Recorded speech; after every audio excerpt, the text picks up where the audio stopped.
سب سے پہلے علی زمان آپ کو اور پشاور ہائی کورٹ بار کی الیکشن جیتنے پہ آپ کی ڈسٹرکٹ بار کی الیکشن جیتنے پہ آپ کی اور آپ کی ٹیم کو مبارک دیتا ہوں، اور میں امید رکھتا ہوں کہ جو 14 مئی کو ہائی کورٹ بار ایسوسی ایشن کا الیکشن ہوگا اس میں آپ پوری طرح شرکت کریں گے اور انشاءاللہ اسی طرح جیتیں گے جس طرح آپ نے پشاور ڈسٹرکٹ بار کی الیکشن جیتی۔ دیکھیں، میں آپ کے خاص میں نے درخواست کی کہ آج میں اپنی وکیلوں کو ملوں، اور اس کی وجہ ہے کہ جو پاکستان موومنٹ کے نظریاتی لیڈر تھے وہ علامہ اقبال تھے، وہ بھی وکیل تھے، اور جنہوں نے وہ موومنٹ لیڈ کی میرے لیڈر قائد اعظم وہ بھی وکیل تھے۔ تو وکیلوں کی اس وقت اس ملک کو بہت ضرورت ہے۔ جو وکلا کمیونٹی ہے پاکستان کی، شاید کبھی بھی ملک کو اتنی ضرورت نہ پڑے جتنی آج آپ کی ضرورت ہے، کیونکہ ایک تو یہ کیس ہم نے عوام کے اندر لڑنا ہے سڑکوں کے اوپر، اور دوسرا ہم نے عدالتوں میں لڑنا ہے۔ یہ جو سپریم کورٹ بار ایسوسی ایشن کی جو میں نے عدالت میں ان کی جو پرفارمنس دیکھی، جس طرح انہوں نے ایک سازش کا پورا حصہ بنا، اس کی پوری سپورٹ کی جا کے سپریم کورٹ میں، یعنی مجھے اتنا افسوس ہوا دیکھ کے کہ کسی کو بھی اگر پتہ تھا کہ یہ باہر سے سازش ہو رہی ہے اور یہ کس طرح ہمارے میر جعفر اور میر صادق نے مل کے ایک الیکٹڈ گورنمنٹ کو گرانے کی کوشش ہو رہی تھی، تو کم از کم وکلا کو تو سب سے زیادہ شعور ہونا چاہیے تھا۔ لیکن سپریم کورٹ بار ایسوسی ایشن کی جو عدالت میں کھڑے ہو کے، وہ تو اس طرح تھا کہ وہ نون لیگ کا کوئی ایک حصہ ہے، عہدیدار ہے، اور بڑی مجھے افسوس ہوا کہ جن لوگوں کو شعور ہے وہ بھی اس سازش کا حصہ بن گئے، کیونکہ یہ جو مراسلہ تھا یا جو سائفر تھا جس کے اوپر یہ سارا سازش سامنے آئی، جو باہر کے ان کا جو انڈر سیکرٹری تھا اور ہمارے ایمبیسڈر کے بیچ میں جو گفتگو تھی، تو وہ تو ہم نے جب ایک دفعہ منظر عام پہ لے آئے تو سب کو پتہ چل جا رہا تھا کہ یہ رجیم چینج باہر سے کیا جا رہا ہے، اور اندر سے یہ ملے ہوئے تھے ان کے ساتھ۔ زیادہ تر تو ان کی جماعتوں کو نہیں پتہ، جتنی بھی جماعتیں ان کی سپورٹ کر رہی ہیں زیادہ تر تو ان کو نہیں پتہ، اس لیے ہم نے پارلیمنٹ کی جو سیکیورٹی کمیٹی میٹنگ تھی اس میں ان سب کو دعوت دی کہ آپ کو ہم دکھاتے ہیں یہ مراسلہ، لیکن وہ خود آئے نہیں، کیونکہ ان کے لیڈرز کو تو پتہ تھا، انہوں نے منع کر دیا۔ شہباز شریف تو اس کا پورا اور نواز شریف حصہ تھا، آصف زرداری پورا حصہ تھا، تو ان کو تو پتہ تھا کیا ہے، لیکن باقی لوگوں کو انہوں نے منع کر دیا، تو اس لیے زیادہ تر لوگ انجانے میں اس سازش کا حصہ بن گئے۔ لیکن جو میں ایکسپیکٹ کرتا تھا کہ ہماری جو ٹاپ لیگل باڈی ہے اس کو تو کم از کم اس میں سمجھ آنی چاہیے تھی کہ کتنی بڑی سازش ہے، بہرحال انہوں نے اس کے باوجود اس کا حصہ بنے۔ ابھی جو آگے ہم نے لڑنا ہے یہ عدالتوں میں بھی لڑنا ہے اور سڑکوں پہ بھی لڑنا ہے، اور اس کے لیے میں اپنی ساری جو پاکستان کی وکلا کمیونٹی ہے اس سب کو میں آرگنائز کر رہا ہوں۔ آپ نے سب سے پہلے میری آپ سے ملاقات ہوئی، کل انشاءاللہ لاہور میں وکیلوں کو مل رہا ہوں۔ ہماری ساری کوشش یہ ہے کہ یہ اس طرح کی وکیلوں کی بھی تحریک چلے جس میں میں نے پوری شرکت کی تھی، جو کہ ایک وقت پہ آزاد عدلیہ کے نام پہ جو ہماری تحریک چلی تھی جنرل مشرف کے دور پہ، میں چاہتا ہوں اس طرح کی تحریک پھر سے وکیل چلے۔ اور دوسری چیز، یہ جو الیکشن کمشنر ہے، کبھی بھی پاکستان میں نے اتنا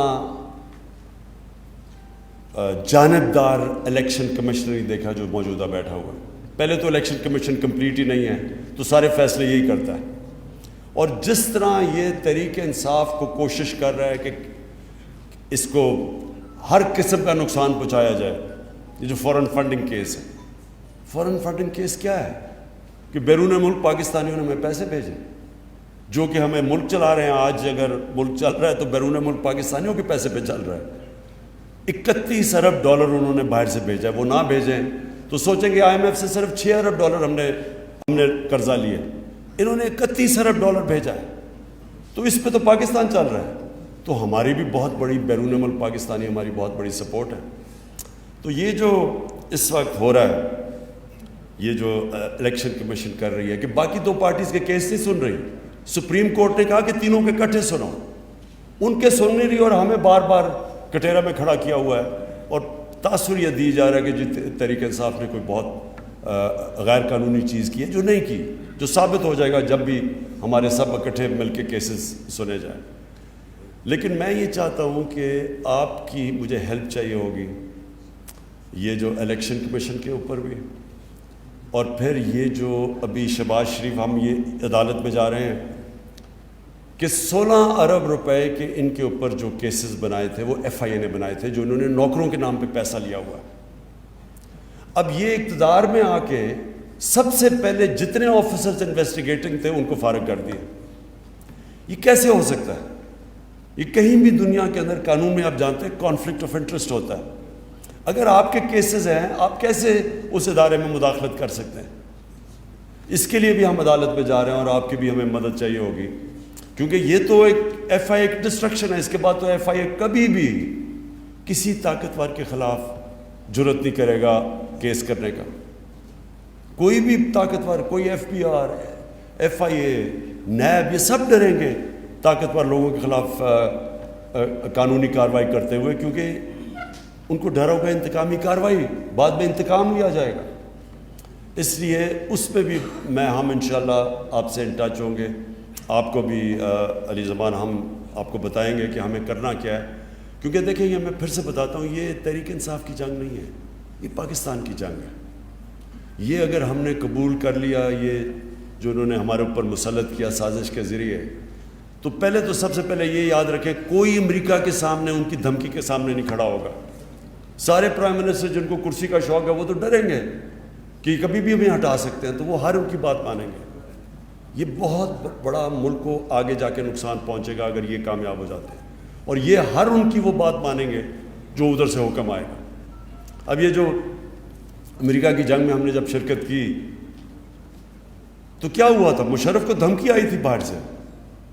اس نے ایک دھمکی دی کہ ہم تمہیں انگریزی میں we will bomb you into stone age, ان کا ایک رچرڈ آرمسٹیج تھا، اس نے ایک دھمکی دی، ہم ان کی جنگ میں چلے گئے جس میں ہمارا لینا دینا کوئی نہیں تھا، 80,000 پاکستانی اس میں جانے کھو بیٹھے، سارا قبائلی علاقہ ہمارا تباہ ہو گیا۔ پتہ نہیں 35 لاکھ لوگوں نے نقل مکانی کی، سوات میں جو ہوا 40 لاکھ ادھر سے نقل مکانی کی، تو وہ سارا کچھ ہوا کیوں؟ کیونکہ ہمارا جو سربراہ تھا وہ پریشر نہیں لے سکا، ایک دھمکی میں گھٹنے ٹیک دیے۔ تو ابھی بھی دھمکی ہے، ابھی بھی انہوں نے کہا کہ یہ چاہتے تھے کہ یہاں بیسز ہوں افغانستان کے اوپر ڈرون اٹیکس کے لیے۔ تو جو ایک دفعہ ہم نے یہ اپنے ملک کو تباہ کر چکے ہیں، ہم کیوں ان کی جنگ میں پھر سے شامل ہوں؟ اور پھر ان کی یہ بھی کوشش ہے کہ جو وہ کہیں ہم کریں۔ اب روس سے ہمیں 30% کم قیمت پہ تیل مل رہا تھا، 30% کم پہ گندم مل رہی تھی، ہم نے اس وقت 20 لاکھ ٹن گندم امپورٹ کرنی ہے، روس سے 30% کم قیمت پہ مل رہی تھی۔ آگے گیس کا پرانا کانٹریکٹ چل رہا ہے جو ہم سائن کریں کیونکہ ان کے پاس گیس بڑی سستی ہے، تو وہ ادھر سے حکم کرتے ہیں کہ جی آپ یہ نہیں کر سکتے۔ ہندوستان کو انہوں نے کہا، آگے ہندوستان ان کا اسٹریٹجک الایا، پھر بھی انہوں نے ریفیوز کر دیا کہ ہماری جی انڈیپینڈنٹ فارن پالیسی، اور ہم جو نہ 3 میں نہ 13 میں ہمیں دھمکیاں دے رہے ہیں۔ اور یہ جو آپ اوپر اب انہوں نے پتلے بٹھا دیے ہیں، کیونکہ ان کی اربوں ڈالر باہر پڑے ہوئے ہیں ان سارے خاندانوں کے، یہ کبھی بھی ان کے سامنے نہیں کھڑے ہوں گے، کیونکہ وہ جو روسی ہیں، جو روسی بڑے بڑے بزنس مین جن کو اولیگارکس کہتے ہیں، ان کے سب کے ضبط کر رہے ہیں پیسے اب جو مغربی بینکوں میں پڑے ہوئے ہیں یا آف شور اکاؤنٹس میں پڑے ہوئے ہیں یا ان کی جائیدادیں ہیں، تو ان کو بھی یہی ڈر لگا ہوا ہے کہ یہ ناجائز پیسہ ہے، یہ کبھی ثابت ہی نہیں کر سکتے کہ پیسہ آیا کدھر سے، تو اس لیے کبھی سٹینڈ نہیں لیں گے، اس لیے ان کو لے کے آئے ہیں۔ اپنے ملک میں ایک آدمی، کوئی بھی آدمی ضمانت پہ ہو کرپشن پہ، اس کو کوئی نوکری، چپڑاسی کی نوکری نہیں مل سکتی اس ملک میں، اور ہمارے اوپر پرائم منسٹر اور ساری کیبنٹ تھوپ دی ہے۔ تو میں آپ سے آخر میں یہ کہنا چاہتا ہوں کہ دیکھیں مجھے